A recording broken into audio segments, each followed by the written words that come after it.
Hey everyone, Erick Stakelbeck here. We've got a breaking news update on the latest between Israel and Hezbollah. Get all the information today right here on the Watchman Newscast.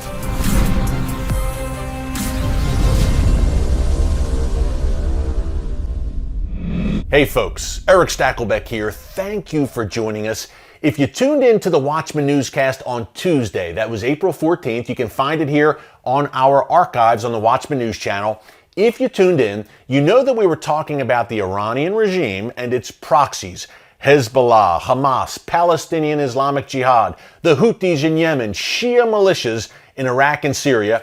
We talked about how even though they've been hit hard by the coronavirus, they continue to plot evil against Israel and the United States. Well, we've got a breaking news update on that front. Before we get into it, I just want to encourage you to subscribe to the Watchman News channel here on YouTube. Give us a big thumbs up, like what we are doing, and be sure to click the notification button so you can get alerts every time we post a new video. You've got the newscast here every Tuesday and Thursday, and we're posting clips frequently from the Watchman TV show, which you can see every week on TBN and the Fox Business Network. Okay, let's get into it. On Wednesday, April 15th, just a day after our newscast, talking about Iran and Hezbollah plotting against Israel, the very next day, April 15th, we had a car traveling from Syria in the Golan Heights region near Israel's border, traveling from Syria into Lebanon. Now, this car reportedly had no license plate and tinted windows and contained members of the terror organization Hezbollah. This car was traveling from Syria, where Hezbollah has a base near Israel's border, we'll get into that in a minute, into Lebanon with God knows what in mind. Were they carrying weapons in the car? Who knows? But an Israeli drone took out this car, this Hezbollah vehicle heading from Lebanon into Syria. Now, Arab media reports, which aren't always the most reliable, are saying that Hezbollah operatives escaped this car before the missile struck, that no one was killed, that they all emerged unscathed. Who knows if that is true? We'll probably find out more about that in the coming days. But folks, I would say this is a case of message sent by the Israel Defense Forces to Hezbollah and its benefactor, the Iranian regime. Remember, we talked on Tuesday's newscast about the fact that Hezbollah, through Iran, is determined to establish a foothold, a new terror beachhead on the Golan Heights, right along the Syrian border with Israel, and they're doing it with the help of the Assad regime. Just last week, Israel released a photograph of a top Syrian army commander with Hezbollah operatives talking and planning and visiting Hezbollah sites on the Golan Heights. Again, just across the border with Israel.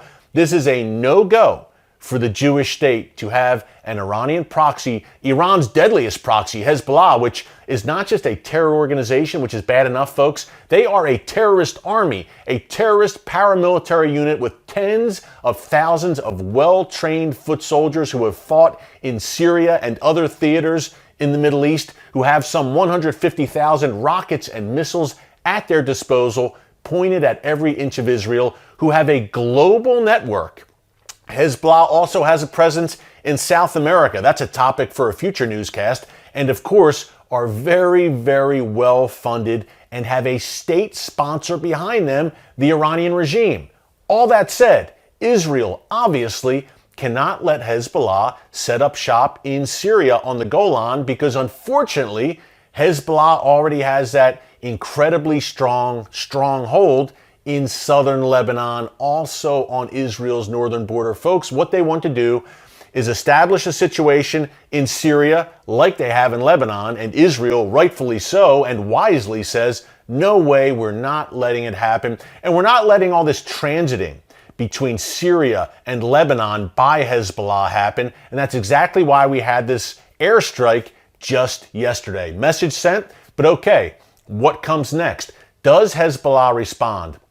Oftentimes over the past few years, when Israel has taken very well-justified action against Hezbollah and its various terror allies in that border region. Hezbollah will respond in some fashion, maybe fire a rocket. Think back to 2006 when it wasn't even a response. It was just Hezbollah acting on the offense, kidnapped 2 Israeli soldiers along the Lebanon border, sparked the 2006 Israel-Hezbollah war, which is a bloody affair. And Sheikh Hassan Nasrallah of Hezbollah, he's barely poked his head out of his bunker since then in the past 14 years. But we've been talking here on the newscast about this great northern war that's coming. I hate to say it, I hate to be a doomsayer, but I call it like I see it, folks, and that's why you watch. It is coming. A major conflict between Israel and these northern jihadi groups led by Iran. I'm talking Hezbollah, Shia militias. That showdown is coming, but we're seeing the preliminaries right now, and we'll see if there's any fallout from this drone strike that Israel carried out against Hezbollah operatives just yesterday. By the way, this follows not only that photograph of the Syrian commander with Hezbollah, and it's a message too to the Assad regime, folks, this strike, but also it follows a month ago, just around St. Paddy's Day actually, and the IDF also struck a car then because they thwarted a sniper attack, a Hezbollah sniper attack.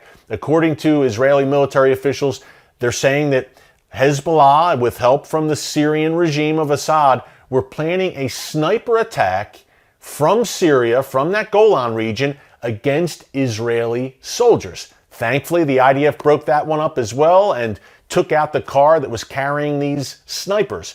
So we're seeing the steady litany of events, really for the past 3 years, not only strikes like we had on these vehicles in the past month, but major Israeli airstrikes against Iranian and Hezbollah targets inside Syria. You would think that Iran and Assad and Hezbollah would get the memo, but just like they haven't been slowed down by coronavirus really to a large extent, folks, the Israeli strikes, which have been great, these preemptive strikes, which are defending not only the Jewish state of Israel, but defending the West, the front lines of the fight against these horrible actors, they're not really getting the message, it seems, the Iranian regime, because, folks, these are committed, fanatical, genocidal ideologues, and nothing short of crushing them is going to stop their evil and wicked plans. Unfortunately, that's the situation we are facing right now. So we will bring you, if something happens, if there's fallout from this Israeli strike against this Hezbollah vehicle, we will bring you a breaking news update. If there is fallout, hopefully there isn't, but if there is, in the meantime, another thing to keep in mind, this is interesting, the Times of Israel reported on this. I'm just going to pull it up here on my laptop, which you cannot see, but I assure you it is here. We had a little showdown, I guess you would say, between Lebanese army soldiers and Israeli soldiers along the Israel-Lebanon border this week. Now, the UN, remember, UN troops are stationed, UN peacekeepers, I should say. They're stationed not only on the Golan, I've seen them many times in my visits to the Golan Heights in Israel, but also in southern Lebanon. They're supposed to be keeping the peace. The opposite has happened. Hezbollah has built up a massive arsenal right under the UN's noses, but the UN apparently got in between Lebanese army troops and Israeli soldiers. Now, this is interesting because the Lebanese army, folks, our team at Christians United for Israel, I can tell you, has been promoting and pushing legislation on Capitol Hill here in Washington, D.C. in the United States to hold the Lebanese government and the Lebanese army accountable, because Hezbollah is operating a state within a state underneath their noses. So what's the Lebanese government? What will the Lebanese army do about it? Israel has made very clear when this great northern war comes that I've been talking about here, when it comes, all of Lebanon will be held accountable. The Lebanese army will be held accountable. The Lebanese government will be held accountable because they've been allowing this powerful Iranian proxy to operate on sovereign Lebanese territory underneath their noses. So that's something to keep an eye on, first of all. But I thought it was interesting, the UN, wow, now the UN rides to the rescue and gets in the middle. Here's a statement I mentioned from the Times of Israel that I wanted to read, that I think it's, number one, it'll make you shake your head, but number two, it gets to the root of the problem here that we're talking about. The UN on Saturday pleaded for warring parties in the Middle East to cease hostilities amid the coronavirus pandemic. Obviously, we've seen that hasn't happened, as we've reported here in the newscast. The UN envoys, pay attention here, folks, the UN envoys for Syria, Yemen, Lebanon, Iraq, and the Palestinian areas. Do you see a pattern here? Again, I'll repeat. Syria, Yemen, Lebanon, Iraq, and the Palestinian territories. We'll talk about it more in a second. The UN stressed that solidarity is required to face COVID-19, and the guns of war and conflict must be silenced to take on the coronavirus. I agree, but did you notice those countries, again, that the UN named? What's the common thread in all of those countries? Syria, Iraq, Yemen, Lebanon, and the Palestinian territories. Iran, the Iranian regime, is the common thread. They are the head of the snake for all the war and terror that the UN is talking about ceasing here, and wouldn't that be great? Who is behind it all? In all of those countries, whether it's Yemen, Syria, Iraq, Lebanon, or Gaza. The Iranian regime is the octopus. They are the head of the snake that they've spread their tentacles throughout the region. They are attempting to surround Israel, and they're attempting to surround U.S. troops in Iraq. This is the reality of the situation. Hello, UN. Just tell it like it is. We all know what's happening here. But pretty interesting that the UN is telling all the players in the Middle East conflict to silence their guns as coronavirus is raging. Well, I see Israel doing cutting-edge work in combating this global pandemic. They've received high marks around the globe for how they've handled coronavirus. We'll have more on that on the newscast coming up, including some interviews from Israel with people on the front lines with amazing innovation, medical technology that Israel is using to fight this global pandemic. But the only player that needs to silence its guns and help to focus on the war at home and helping its citizens, imagine that, is the Iranian regime. Stop oppressing your people and stop oppressing people in other countries and meddling in other nations' affairs. That would be nice. That's the message for today. But you got your breaking news update, and we will have more to you, I promise. If anything escalates, God forbid, between Hezbollah and Israel, we will have a breaking news update here on the newscast. In the meantime, remember, subscribe, like what we're doing, share it with everyone you know. Give us a big thumbs up, click the notification button, join our team at Christians United for Israel, CUFI.org. I mentioned that legislation that we are pushing on Capitol Hill, that we've been pushing to hold the Lebanese government and the Lebanese army accountable. Remember, folks, if you're an American like me, the United States helps fund the Lebanese army. We give them millions and millions of dollars.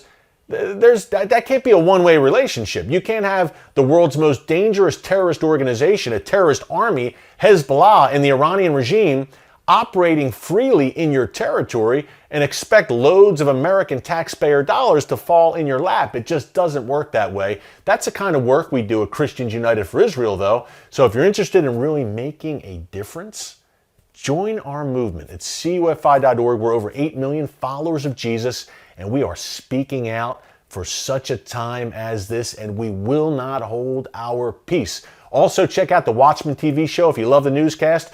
The places we're talking about here, the Lebanon border, the Gaza border, Iraq, Jordan. We're on the ground. Israel, of course. Jerusalem's my second home. We're on the ground all the time in these places, bringing you the first-hand perspective. Now, we have some travel restrictions right now, but once it starts up, we'll be back on a plane to the Middle East. So you'll love the TV show as well. Security, history, biblical archaeology, a lot of great stuff. TBN Fridays, actually, a little update here. Just until May 8th, I believe, for the next 4 Fridays, we will be on at 4:30 p.m. Eastern Time on TBN. For all you, we're usually 10:30 p.m. Eastern, and a lot of times people DVR it, they fall asleep. Hey, you can watch it over your dinner, or your lunch, 4:30 p.m. Eastern here in the States, the next 4 Fridays. And then Sunday nights on the Fox Business Network, that's 12:30 a.m. Eastern Time. Check it out. Again, if you love the newscast, you will love the TV show. A full 30 minutes of on-the-ground, cutting-edge information that you just won't hear anywhere else, folks. Certainly not in the mainstream media. Thanks for joining us. Stay tuned for if we have breaking updates, I will post it here to YouTube. If not, check us out next Tuesday and Thursday right here on the Watchman Newscast. Until then, stay safe, God bless you, and remember,